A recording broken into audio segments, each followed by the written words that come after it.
بس انہوں نے یہی بتایا کہ آپ کے نام کا ہے وہ. ٹھیک ہے، جب شناخت کے لیے آپ کو لے کے گئے، آپ نے شناخت کی اس کی کہ یہ میرا نہیں ہے، بتایا؟ ہے نہیں، چیٹ کر کے مجھے لے گئے، چیٹ کیا انہوں نے مجھے. اس کے بعد آپ کو کہاں رکھا گیا؟ وہیں آفس کے باہر مجھے بٹھا دیا اور رات گزر گئی. پھر صبح ہو گئی، صبح ایک اور آفس میں مجھے لے گئے، شیخ صاحب تھے کوئی، وہ لے گئے. انہوں نے پیپر پکڑے ہوئے تھے ہاتھ میں، تو میں نے ان کو بتایا، شور بھی کیا. میں نے کہا میرا کوئی قصور نہیں ہے، میرا کوئی بیگ ہے ہی نہیں، آپ خواہ مخواہ الزام لگا رہے ہیں، کسی اور کا مدعا میرے پہ ڈال رہے ہیں.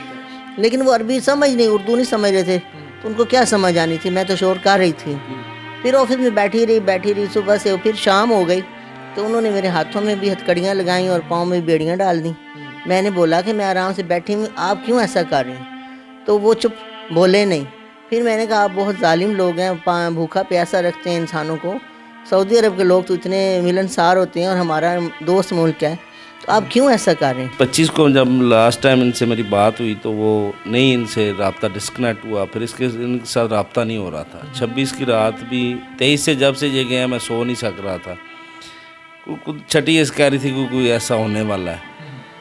تو 26 کو جب پتہ چلا کہ یہ نہیں مل رہے، پھر ہم نے وہاں پہ میرے دوست ہیں رحیل صاحب، جوید بھائی ہیں ہمارے، حاجی جوید صاحب، انہوں نے ان سے رابطہ کیا. میں نے کہا یار ایسے ایسے آپ کی بھابھی ساتھ گئی ہیں، باجی ہیں ساتھ، سارے وہ مل نہیں رہے، اور پھر آپ نے موو کروایا ان کو سب کو؟ ہاں جی، سب پھر موو کروایا انہوں نے. وہاں پہ شرطا خانے سارے چیک کروائے، وہاں پہ یہ نہیں تھے. وہاں پہ نہیں تھے؟ کیسے پتہ چلا کہ ان پہ اتنا بڑا الزام آ گیا؟ پھر ایک آپریشن منیجر ہے، شرکہ ہوتا ہے نا جس سے ویزا لگتا ہے، وہ شرکے کا آپریشن منیجر کا نمبر رحیل بھائی نے مجھے لے کے دیا. انہوں نے کہا جی کہ یہ جو ہے بندہ، اس سے آپ رابطہ کریں. میں نے اس سے رابطہ کیا، اس نے مجھے بتا دیا فرائیڈے کو، بدھ کو یہ اریسٹ ہوئے ہیں، اور جمعے کو مجھے پتہ چل گیا رات کو کہ جیل میں. میں نے کہا بھی کس وجہ سے جیل میں؟ وہ کہتا جی مجھے نہیں پتہ اس کس وجہ سے ہیں. پھر سیٹرڈے کو ان کی اپنی کال آ گئی جیل سے. انہوں نے کہا جی ہم تو رو رہی تھیں بہت زیادہ، بہت تکلیف میں تھیں. انہوں نے کہا جی ہمیں بیڑیاں لگائی ہوئی ہیں، ہمیں ہتھکڑیاں لگائی ہوئی ہیں، ہم بیٹھ بھی نہیں سکتے، چل بھی نہیں سکتے، کھڑے بھی نہیں ہو سکتے، لیٹ بھی نہیں سکتے. میں نے کہا پھر اب حوصلہ رکھیں آپ، اللہ خیر کرے گا. پھر انہوں نے پہلا جو مطالبہ کیا کہ ہمیں فوراً سے لائر کروا کر دیں. انہوں نے آپ سے مطالبہ کیا؟ کتنے ہزار روپے آپ نے دیے، اور پاکستانی مالیت کے حوالے سے آپ نے کتنے میں بک کیا لوئر؟ تقریباً ہمارا 20 لاکھ روپے بنتا ہے. 20 لاکھ روپے میں لوئر بک کیا؟ لائر کروایا. پھر اور سیٹرڈے کو انہوں نے ہمیں بتایا، اور سنڈے کو وہاں پہ ورکنگ ڈے ہوتا ہے سعودیہ میں، سنڈے کو ہم نے لائر کروا لیا تھا الحمدللہ.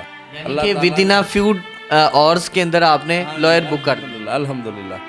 پھر ہم 31 کو منڈے کو ہم گئے یہاں ایئرپورٹ پہ، 31 تاریخ تھی اس دن. اچھا، یہ یہاں سے جو بڑا دلچسپ مکالمہ ہے، آپ نے کہا کہ میں ایئرپورٹ گیا، یہ آپ کی چھٹی اس کہہ رہی تھی کہ مجھے ایئرپورٹ جانا چاہیے کیونکہ یہیں سے ہو سکتا ہے کارروائی ہوئی ہو.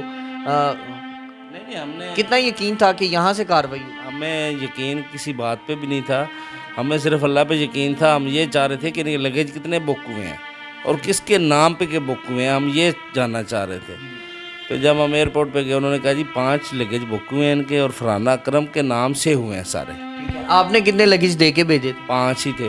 5 تھے. اور ہمیں تسلی ہوگی کہ ان کا لگیج نہیں ہے، جو بھی بیگ وہاں پہ پکڑا گیا وہ ان کا نہیں ہے. مگر پھر ہم وہاں پہ اپلیکیشن دے کے آ گئے. انہوں نے کہا جی آپ ایمبیسی میں جائیں، وہ ہمیں آفیشلی کنٹیکٹ کریں گے تو پھر ہم دیں گے آپ ریکارڈ ویڈیو وغیرہ جو بھی ان کے ہے. اچھا، یہاں سے آپ سارا پروسیجر کرتے رہے، آپ نے یہاں سے ویڈیوز اکٹھی کی، ریکارڈ اکٹھا کیا؟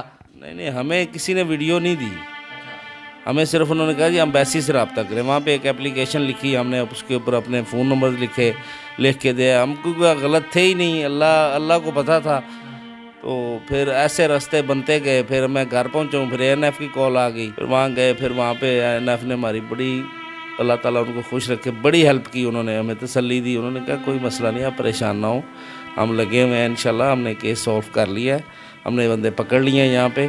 تو آپ کے لوگ بے گناہ ہیں، انشاءاللہ تعالیٰ وہ جلد سے جلد پاکستان آئیں گے. میں آپ سے پوچھنا چاہوں گا، آپ نے قید تنہائی کاٹی، آپ کے ساتھ ایک ایسی شخصیت موجود ہے جو حقیقتاً آپ سے پیار کرتا ہے، اور یہ ایک چراغ کی مانند ہے جس نے پیسوں کا خیال نہیں کیا، جس نے اپنی کھانے پینے کا خیال نہیں کیا، اور یہ تمام چیزیں یہ یہاں پہ اکیلے فیس کر رہے تھے. اور ایک دوسرے ملک آپ قید تنہائی جو ہے وہ کاٹ رہی تھی، اور وہ پریشر آپ سے جو ہے وہ دیکھ رہی تھی، اور کیا معاملات تھے، کیا ذہن میں چلتا تھا، کیا سوچ تھی؟ چونکہ جو منشیات کا اگر کیس ہے تو اس کا اگر دیکھا جائے تو سزا بڑی سخت ہے سعودیہ کے اندر، سر قلم کر دینے کی سزا. تو کیا چلتا تھا ذہن میں؟ وہ میں نے خوب ہم نے عبادت کی، میں نے تسبیحیں پڑھی اور مجھے ان پہ پورا یقین تھا کہ یہ مجھے نکال کے رہیں گے یہاں سے، قید سے نکلوا کے رہیں گے. اچھا یہ بتا دیں، محلے کے لوگ، رشتہ دار اور بہت سارے ایسے لوگ جو آپ سے منسلک ہیں، جب یہ الزام لگا کہ منشیات میں پکڑے گئے ہیں اور یہ معاملات ہو گئے ہیں، کتنے لوگ ساتھ کھڑے رہے ہیں آپ کے؟ نہیں الحمدللہ میرے جتنے بھی ریلیٹیو ہیں، برادری ہے، بہن بھائی ہیں، سارے میرے ساتھ پورے اعتماد کے ساتھ کھڑے رہے. کچھ لوگ ہوتے ہیں، ہر جگہ پہ ہوتے ہیں اچھے برے لوگ، وہاں کچھ لوگ تھے جو سلام لینا پسند نہیں کرتے تھے محلے میں. سمجھتے تھے کہ ایک معصوم پہ دبا لگ جانا، الزام، یہ کتنی بڑی تکلیف ہے. یہ وہی سمجھ سکتا ہے جس کو تکلیف ہوتی ہے، یہ اور کوئی محسوس نہیں کر سکتا.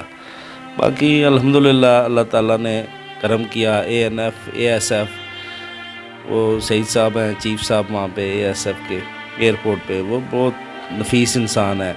ہمارے کمانڈر صاحب، DG صاحب، ہمارے جتنے بھی آفیسرز ہیں، شکیل صاحب ہیں.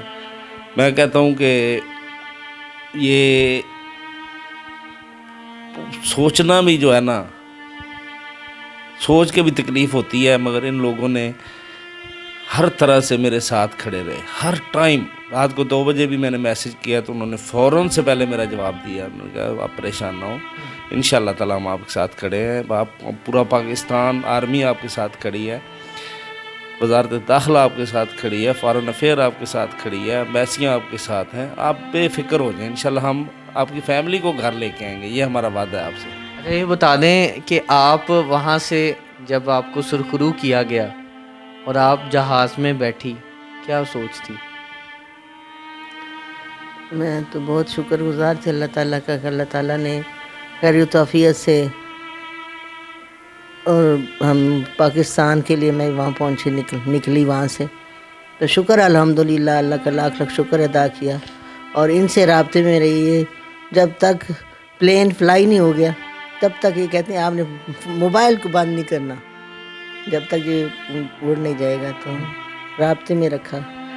پھر ان کے دوست تھے مکہ میں، انہوں نے پھر ان کو میسج کیا ان سے اور لوکیشن بھیجی.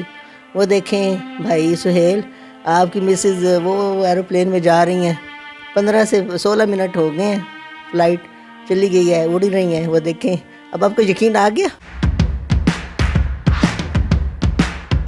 ناظرین گرامی، قبل آپ سے ایک گزارش ہے کہ ہمارے چینل کو سبسکرائب کر لیں.